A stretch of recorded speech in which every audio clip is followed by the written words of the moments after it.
What up, sports fans? Waxon Wednesday, Jay Waxman, Tyler Lavalette, two guys talk sports. Let's rock and roll. All right. First off, it's going to be all football, starting with the Purdue Boilermakers.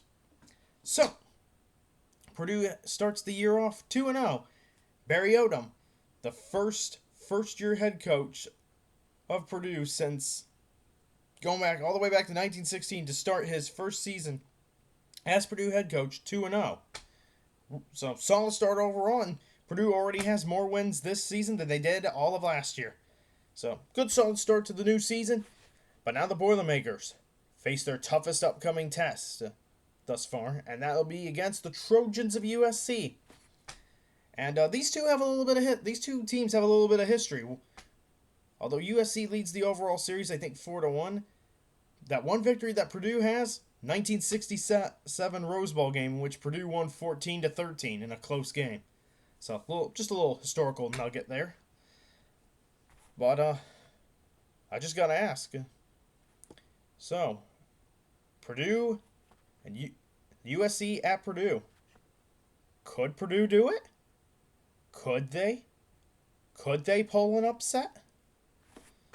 It's not impossible. USC is heavily favored, but this early in the season, nothing's impossible. This is a different Purdue football team from last year, led by a different coach at Barry Odom. There's still some things that Purdue has to work on both the offense and the defensive side of the ball, but they're only 2 games in, and this will be a good test for Purdue to see where this team really is at for this season and how much they've improved. And whether they win or lose, okay, we're not going to think too much about that. I hope they put up a good fight. But maybe, just maybe, there's a chance. If they play well enough, they play hard enough, they frustrate USC enough, there's a chance they could pull an upset this weekend. USC, good football team, but they're not the best team in the Big Ten. Again, just a lot of thoughts here on this one. USC's favored to win, but nothing's a guarantee. Nothing's a foregone conclusion in college football anymore. And as much as I dislike it, it has leveled the playing field a bit more. As well as the portal, which Purdue brought a lot of players in from the portal. So, it just all depends. This next game, Saturday, will be a learning experience for Purdue, upset or not. So, I'm hopeful that Purdue can put up a good enough fight and have a chance in the end to win. But this will be a learning experience for these Purdue Boilermakers against the historic program that is the Trojans of USC. But if Purdue has one advantage, and just one advantage, home field. Purdue's going to be at home for this game. It'll be interesting to see how this game goes for the underdog Purdue Boilermakers. Can they play Spoilermaker? We'll find out on Saturday. All right, speaking of football, so NFL, week 1 is come and gone. And I guess there's 2 games I will focus on.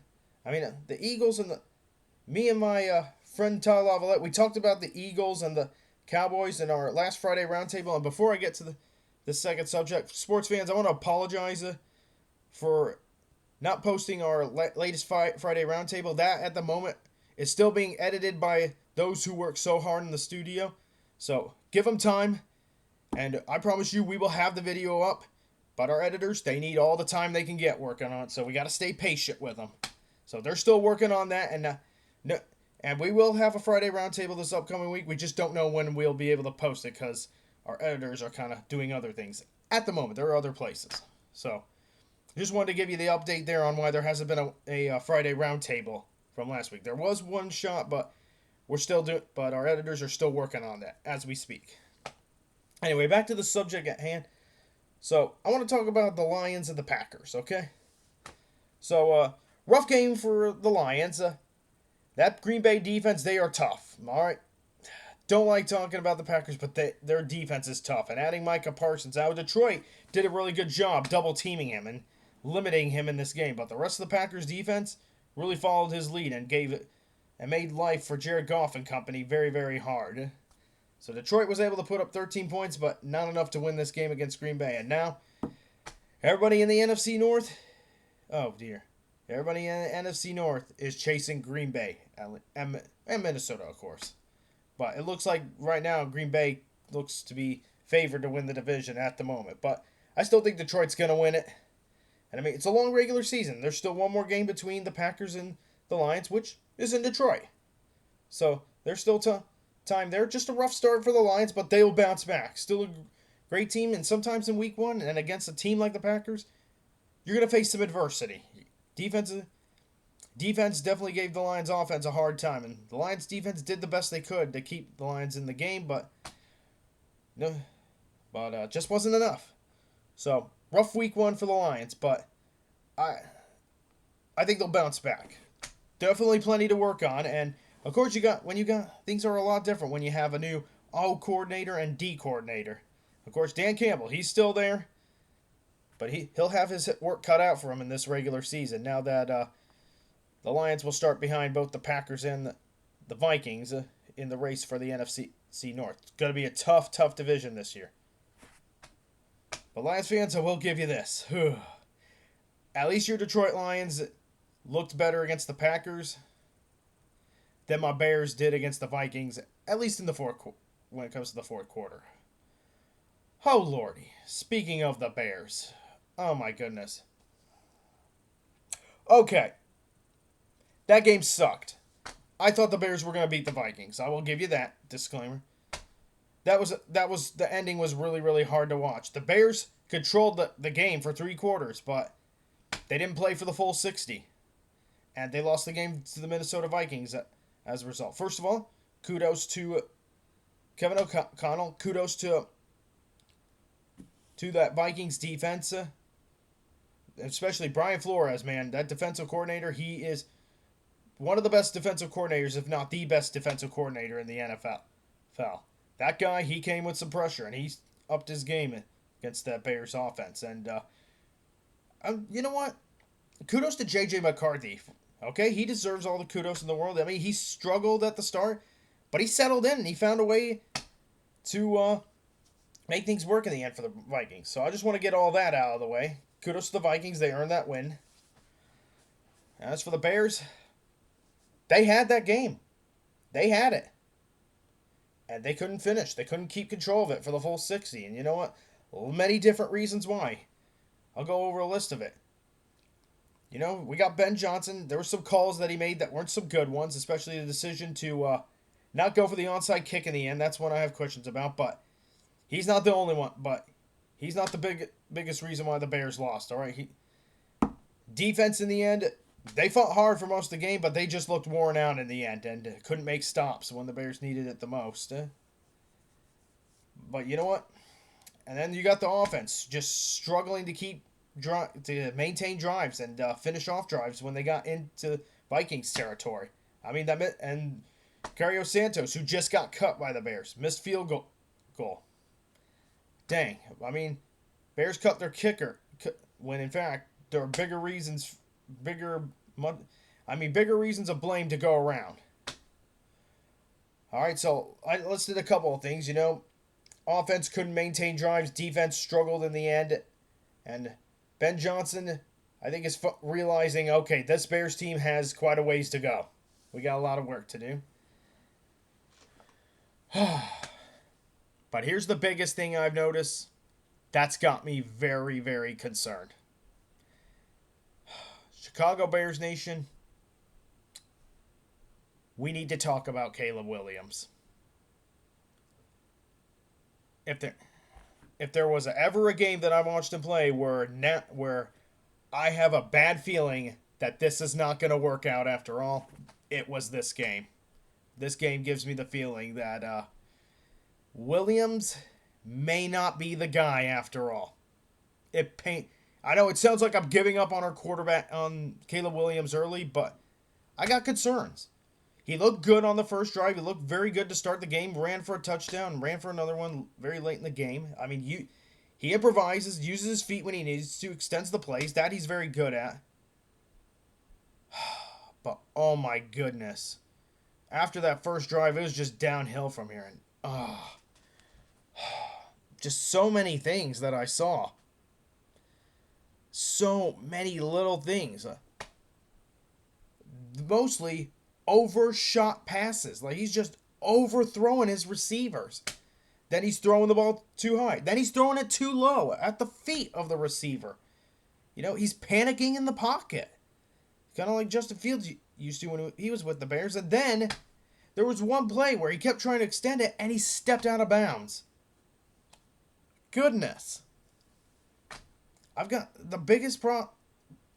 Right now, some of the things that Caleb Williams, some of the big weaknesses that Caleb Williams needed to improve on coming into the season, they look to still be present. His throwing mechanics especially. Like, there were some times where he did set his feet to throw the football, and he had some good short passes, but he still can't hit a deep ball. And even some of the easiest passes, he just cannot hit.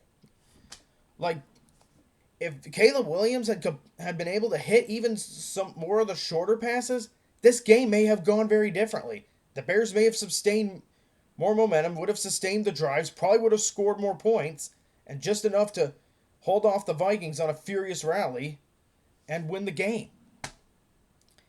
But the big reason why the offense stalled out is because of Caleb Williams' inability to get the ball to his receivers, even on the simplest passes. Like, he's just throwing the ball either too fast or too high. Like, it looks like he's not forcing the throw, but even forcing throws to wide open receivers. It was so difficult to watch. It was infuriating. He's still doing this. He just needs to calm down, set your feet, and you got that arm strength, yeah, but you just gotta relax in the pocket. And here's the thing: his offensive line, they weren't perfect in this game, but the offensive line has shown a lot of improvement. They looked better in this game than they had in all of last year.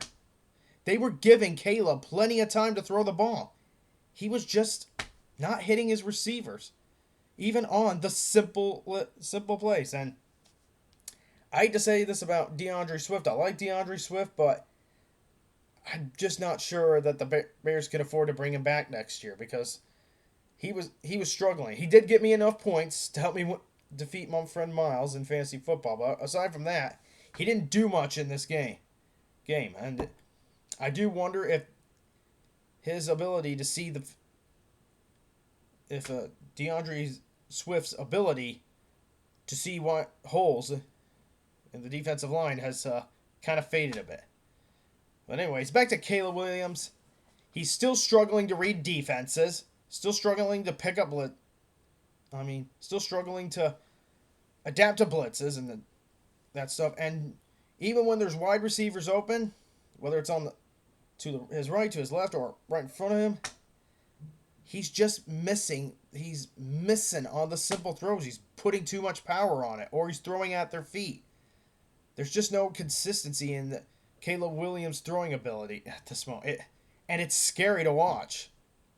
Because if he could just hit even the simple passes, the Bears are going to sustain momentum on offense. And Ben Johnson, I liked what I saw in his offensive play calling because he was trying to do more. He wasn't just running the ball on first down. He was doing some unique throwing plays on first down. Caleb Williams just couldn't hit his receivers, for goodness sake. And look,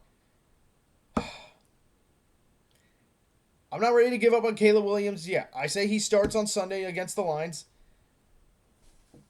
And you know what? That's going to be another battle. The Bears could be looking at 0-2. Especially if Williams struggles in that game. And it pains me to say this.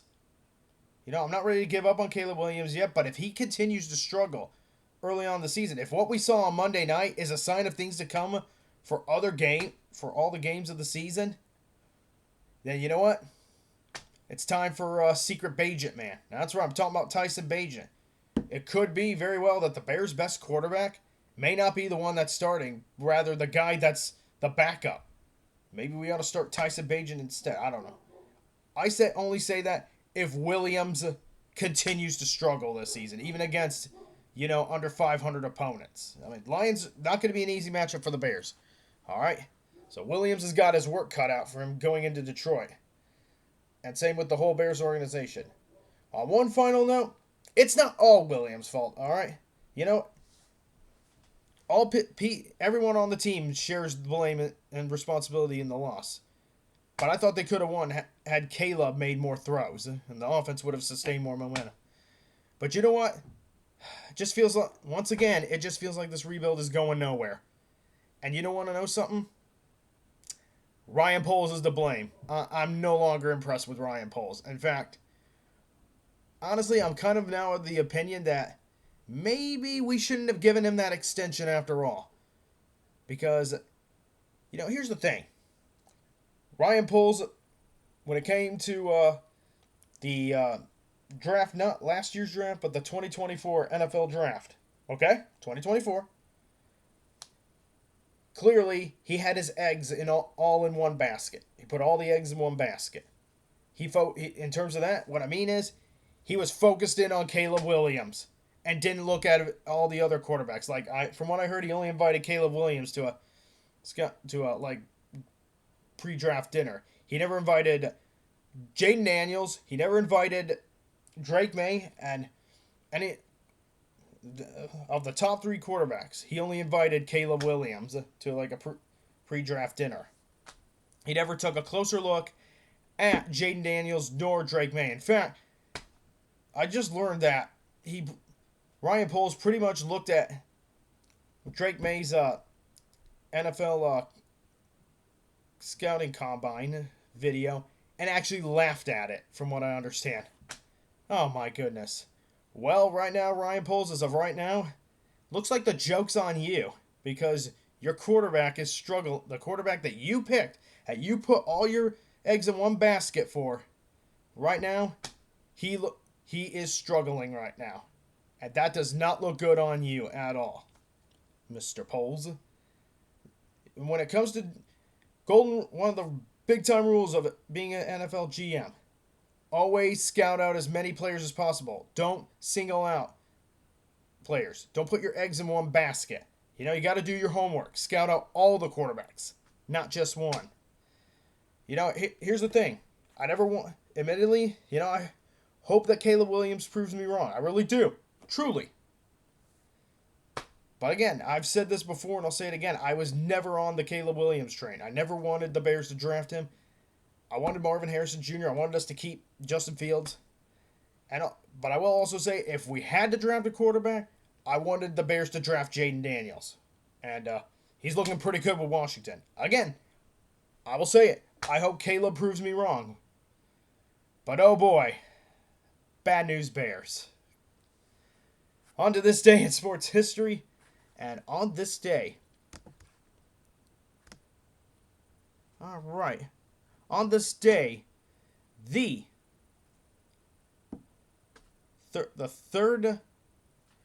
on this day, we're going to go into the 2000s for this one. If I can find it. Here we go. On this day, this is a big one. On this day, the 10th of September, 2000, Indiana University fires basketball coach Bobby Knight after an altercation with a student. Knight spent 29 years at the school, compiling a 662 to 239 record. It's quite a winning record. So it was on this day, those years back, about 25 years ago, when Indiana basketball fired Bobby Knight, and haven't been able to find that same success since. All right, sports fans. Before I take an exit for the night, been a rough day for our nation, and my thoughts, my prayers are with the family of Charlie Kirk. I've been praying for his wife, praying for his daughters, praying for Charlie Kirk's mom and dad as well. For those of you who do not know, he was a political activist, and I won't go into politics, but he was a political activist, and a well-known one because he was allies with Donald Trump. For those of you who did not heard, today at a university in Utah, he was assassinated.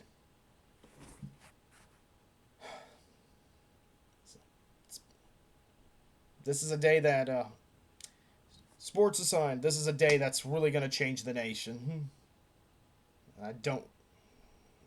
just don't know what more to say. It's a tough day for the United States, and again, just I'm thinking of Charlie's wife, his daughters, his mom, and his dad. Rest in peace, Charlie Kirk. That's all I got for this week's Waxon Wednesday. And don't forget to like, comment down below, subscribe to Two Guys Talk Sports and other things if you wish. And that's it for this week's Wax on Wednesday. This is Jake Waxman from Two Guys Talk Sports, wishing you all a good week.